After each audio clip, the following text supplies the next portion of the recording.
Bonjour à tous, bonjour Julien, merci de nous accueillir en Moselle en cette période où on peut chasser actuellement à l'approche et à l'affût. Il y a quelques semaines, tu as reçu cette carabine Weatherby qui est distribuée en France par Europe Chasse. Tu avais déjà tiré avec des carabines Weatherby ou pas? Non, absolument pas. Ni les calibres, ni les carabines. Ni les carabines. Et il y avait, le distributeur avait également envoyé un modérateur de son ATEC. Et on avait également une lunette Schmidt & Bender dessus. Tu vas nous présenter un petit peu cette carabine et surtout nous dire les sensations que tu as pu avoir à la fois au tir et à la fois à la chasse. Alors, déjà d'une, les carabines Weatherby, elles sont assez facilement reconnaissables avec le busc. Là, c'est le busc Monte Carlo. Il y a quasiment que eux qui font ça. Alors, la série Vanguard est fabriquée au Japon par Owa. Hein. Donc, c'est un peu un système similaire au Remington 700. Toi, tu as une sécurité, c'est une culasse à 2 tenons, verrouillage à 90 degrés. Tu as une sécurité 3 positions, donc sécurité culasse bloquée. Ouais, sécurité culasse débloquée, enfin où tu peux ouvrir, et position feu. Tu as encore un indicateur d'armure là. Donc si on fait comme ça, tu vois. Quand c'est pas armé, l'indicateur disparaît. Celui-là, il mériterait d'être un tout petit peu plus visible. Un petit coup de rouge dessus, ça serait cool. C'est le modèle Wilderness, donc c'est une crosse composite. C'est pas synthétique pur, il doit avoir carbone Kevlar, un truc comme ça.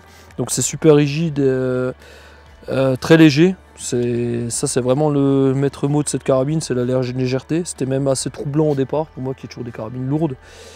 La crosse est assez agréable, cette finition webbing comme ça, c'est au final assez accrocheur. Donc j'ai même chassé sous la pluie, j'ai pas eu de problème de main qui glisse ou truc comme ça. La crosse est un peu courte pour moi, bon ça c'est assez récurrent sur les carabines. C'est une carabine qui est légère, qui est dans très légère, ouais, c'est ultra léger. Alors je sais plus combien ça pèse, tu vois, tu as un canon qui au final est assez fin, qui est cannelé. C'est vraiment, si tu enlèves le modérateur de son, que tu mets une lunette légère, tu as un poids plume, hein. Ouais, c'est assez impressionnant. Tu as un chargeur 3 coups elles sont empilées, quoi, elles sont pas en quinconce, que j'ai déjà perdu une fois d'ailleurs. Merci à l'importateur de m'en avoir envoyé. Sinon, que dire d'autre? Ah, c'est une détente à bossette. Alors ça aussi, c'est spécifique à Weatherby. Qu'est-ce qu'on appelle une détente à bossette? Bah, tu vois, tu as une course avant d'arriver au point dur. D'accord. Et là, après, ça part seulement, tu vois. Ok. Alors ça, moi, je ne suis pas du tout habitué, j'ai toujours tiré avec des détentes directes. Au final, je ne sais pas si tu connais l'Acu-Trigger de Savage, c'est un peu le même principe. Et au final, je tire beaucoup avec des Savage, je ne m'étais jamais rendu compte de ce... Et j'ai retrouvé un peu ce truc-là. Alors au début, c'est déroutant, mais on s'y fait bien, ça va bien. Niveau fluidité aussi, bah, tu vois, c'est une culasse à 90 degrés, c'est pas non plus fait pour tirer à des cadences folles. Ça aussi, vu la finesse du canon et la vitesse des munitions, c'est pas fait pour enchaîner 10 tirs d'affilée. Tu commences à...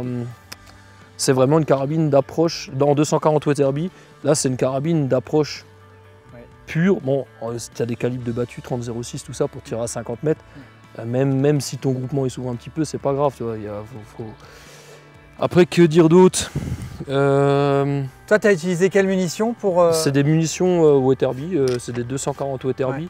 C'est des bêtes demi-blindées sans grain, des Spire Point, ils appellent ça.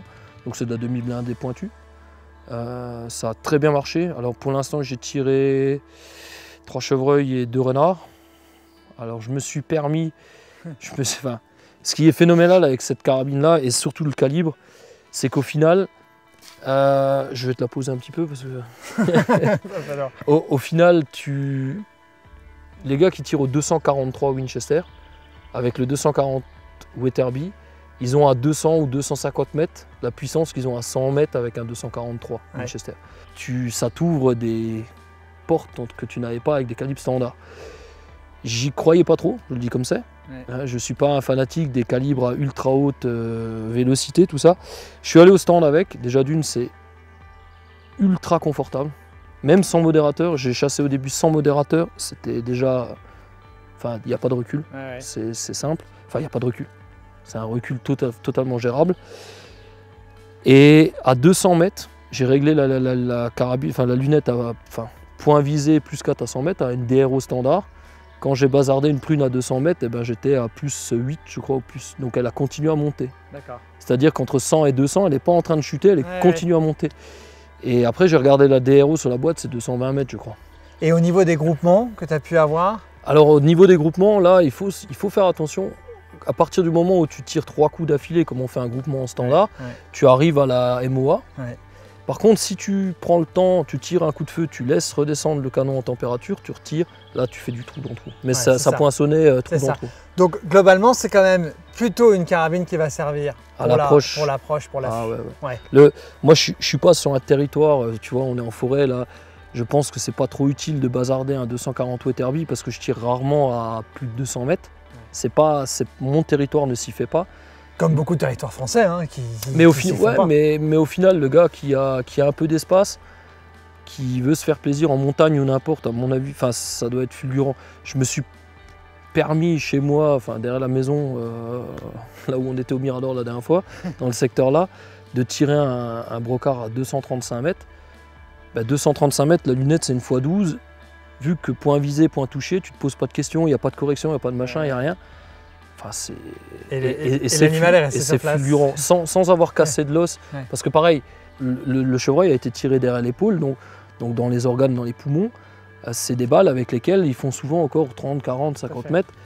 Là, ils étaient pliés net. C'était assez impressionnant. Et en termes de sensation au niveau du tir, donc forcément avec le modérateur? Avec le modérateur, c'est encore mieux. Moi, je trouvais que le problème de cette carabine, c'était sans modérateur, le poids, qui pour moi était trop léger. Mais ça, c'est ma vision des choses et ma sensibilité. J'aime les carabines lourdes. Là, en rajoutant le modérateur, tu arrives avec une carabine qui doit faire là, avec la grosse lunette. Elle n'est pas non plus, elle fait pas 5 kg, elle doit faire 3 kg 2, 3 kg 3, quelque chose comme ça. Mais tu vois, là, ça fait combien de temps que je la tiens et que j'ai pas de problème pour la tenir, quoi. C'est ça. Mais avec le modérateur, je trouvais que j'étais plus stable, quoi. Donc c'est un ATEC, c'est un H2. Alors les H2, c'est des modérateurs qui sont modulables. Tu vois, alors là, c'est un H2 à pas de vis, mais tu as aussi les H2 avec le quart de tour. Là, j'ai une chaussette en plus. Ça, c'est utile. Ça t'enlève encore du son. Et surtout, tu rayes pas ton modérateur ni rien. Donc là, c'est surtout la nouveauté de chez ATEC. Donc c'est ton H2, 3 modules. C'est ça. Enfin, 1, 2, 3. Auquel ils ont rajouté un frein de bouche encore en plus. Alors ça va paraître à tout le monde assez bizarre, mais c'est génial. Parce qu'au final, tes 3 modules font ton atténuation du son. Et ça t'enlève encore du recul en plus. Donc cette carabine-là, je l'ai tirée, mais sincèrement, c'est une vanne de long rifle. Et ce module-là final, tu vois, ce module final, tous les gars qui ont acheté un H2, de 6 mm au 375, ont la possibilité ils démontent le dernier module de leur H2, le H2.2, H2.3, H2.1, tout ce... ils mettent ça. Et puis voilà. Là, tu vois, je te le fais en 2 secondes. Là, si je vais passer en H2.1 avec le frein de bouche, et voilà. Et là, tu as un truc plus compact. Ça, pour la battue, ça doit être phénoménal. Et alors, justement, ça, c'est une carabine qui peut quand même malgré tout convenir pour de la chasse en battue?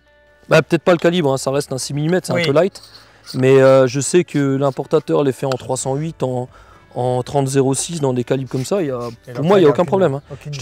Faut rester. La distance moyenne des tirs de battue, c'est 25-30 mètres. Ton groupement, même si à 100 mètres, tu tires dans ça, à 25 mètres, tu tueras n'importe quel sanglier. D'accord. Non, mais il faut rester un moment. Très bien. Voilà. Bon, donc pour conclure, c'est une arme qui t'a plu en fait? J'ai adoré.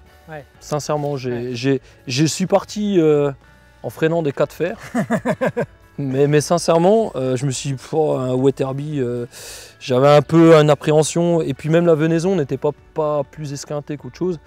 Je pense bien qu'un chevreuil à 20 mètres, il doit prendre la sauce. Là, c'est peut-être pas terrible. Mais non, franchement, j'ai même négocié pour une rallonge de test. Donc il devrait peut-être y avoir quelques animaux au tableau d'ici la fin d'année. Oui, normalement, voilà. Bon. Un autre truc que j'ai oublié de dire, qui est vraiment bien, si je peux me permettre, c'est le fait que la crosse, tu vois, il y a un méplat là. Ça, c'est top. sur une force table stick ou n'importe quelle canne de tir avec un faux plat devant, ça bouge pas. Ça bouge pas du tout. J'ai tiré un renard à plus de 200 mètres de la canne de pirche parce que ce truc-là est plat, donc tu n'as pas de rotation de l'avant. Sur une bordure de mirador ou n'importe, c'est génial. Voilà. Très bien. Parfait. Bah, merci Julien. De rien. Merci.